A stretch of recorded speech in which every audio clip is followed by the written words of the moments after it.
kita menginjak ke tidak terasa nih ya, kalian sudah menghadapi, sudah melaksanakan UTS. Semoga hasilnya yang terbaik ya. Dan kita akan berjuang lagi di sesi ke-9.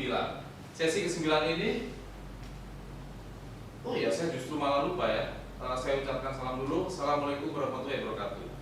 Di sesi 9 ini kita akan belajar tentang proses pembentukan kepribadian kepada individu. Jadi kalau yang sesi sebelumnya itu adalah sikap, pembentukan sikap. Kalau yang di sesi sebelum UTS kalian belajar tentang proses pembentukan sikap. Di sesi ini kita akan belajar proses pembentukan kepribadian. Tapi sebelumnya kita akan mempelajari dulu apa sih pengertian kepribadian. Menurut Dinger, kepribadian adalah keseluruhan perilaku seorang individu dengan sistem kecenderungan tertentu yang berinteraksi dengan serangkaian situasi dalam masyarakat sosial. Menurut Alport, jadi kepribadian adalah organisasi yang dinamis dari sistem psikofisik yang unik pada diri individu yang turut menentukan cara-cara penyesuaian diri dengan lingkungannya. Tipologi kepribadian ada tipe realistis, tipe investigatif, dan tipe sosial. Tipe realistis secara simpel adalah seseorang lebih menyukai kegiatan fisik yang menuntut keterampilan, kekuatan, dan koordinasi. Itu adalah tipe realistis. Sedangkan tipe investigatif adalah seseorang yang lebih menyukai kegiatan yang mencakup pemikiran, pengorganisasian, dan pemahaman. Itu adalah tipe-tipe investigatif. Sedangkan tipe sosial adalah seseorang yang lebih menyukai membantu meringankan beban orang lain.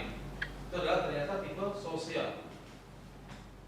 Tidak terasa ya, ternyata kita udah di modul 9 ya.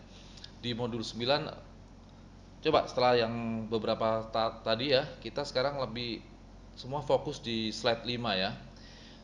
Tentang tipe kepribadian menurut fungsinya. Pertama adalah kepribadian rasional, yaitu kepribadian yang dipengaruhi oleh akal pikiran yang sehat. Lainnya adalah kepribadian intuitif, yaitu kepribadian yang dipengaruhi oleh firasat atau perasaan kira-kira. Jadi hanya mengkira-kira, jadi belum tentu ya. Sedangkan yang di kepribadian rasional tadi berdasarkan akal pikiran yang sehat. Jadi bertolak belakang dengan kepribadian intuitif ini ya. Selanjutnya adalah kepribadian emosional, di mana kepribadian yang dipengaruhi oleh perasaan. Dan terakhir adalah kepribadian sensitif, yaitu kepribadian yang dipengaruhi oleh panca indera sehingga cepat bereaksi. Berikutnya adalah tipe kepribadian menurut reaksinya. Kepribadian ekstrovert, kepribadian introvert, dan kepribadian ambivert atau campuran ya. Saya jelaskan lebih detailnya. Dalam kepribadian ekstrovert, yaitu kepribadian yang sangat terbuka, berorientasi keluar, sehingga sifatnya ramah, suka bergaul, mudah menyesuaikan diri. Teman-teman mahasiswa bisa menilai nih, Anda termasuk yang mana ini, ekstrovert kah atau yang apa? Kemudian yang kedua adalah kepribadian introvert, yaitu kepribadian yang tertutup dan berorientasi pada diri sendiri, sehingga sifatnya pendiam, tidak senang bergaul, jadi sukanya menyendiri saja. Dan ada kesulitan, ada potensi kesulitan menyesuaikan diri.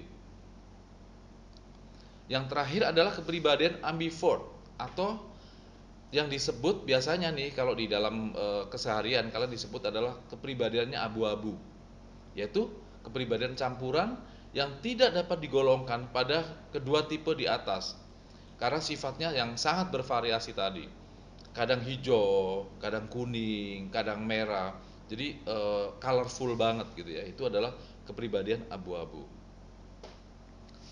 Baik, kita akan buka di slide berikutnya ya. Slide 7 semua diperhatikan adalah untuk teori-teori kepribadian dari Herbert. Herbert itu membagi menjadi 4 macam ya kepribadian. Satu adalah imitation state atau tahap peniruan. Dua adalah play state atau tahap bermain peran. Tiga adalah game state atau tahap bermain peran.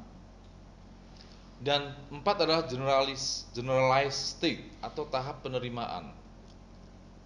Pada tahap peniruan atau imitation state terjadi saat manusia dilahirkan, kemudian manusia mempersiapkan diri untuk mengenal dunia sosialnya dan memahami dirinya sendiri.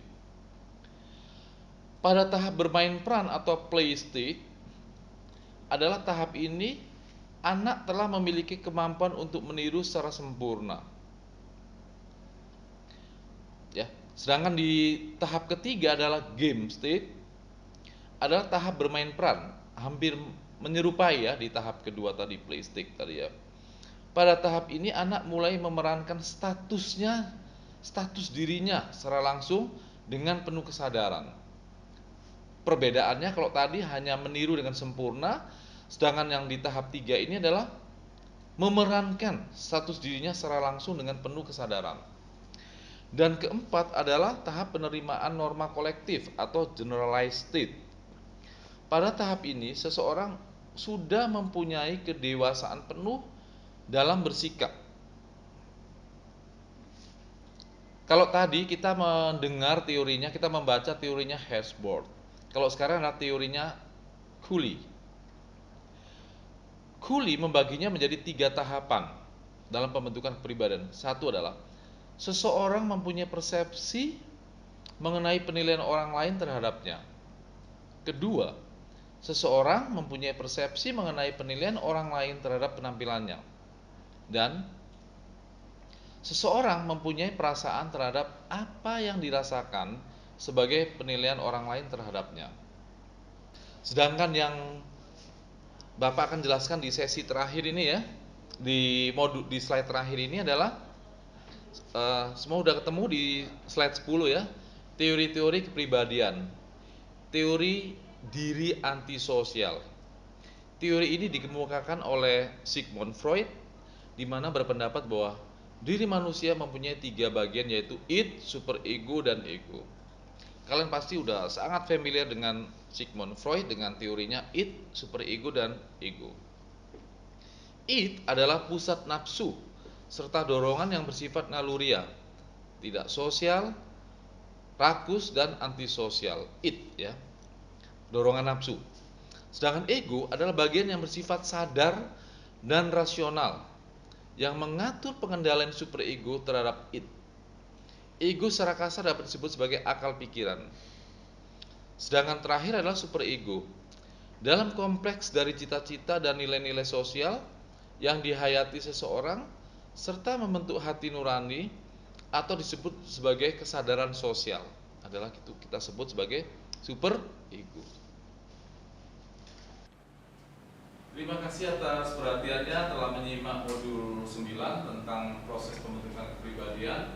Apabila rekan-rekan ada saran, ada masukan, ayo kita diskusikan bersama.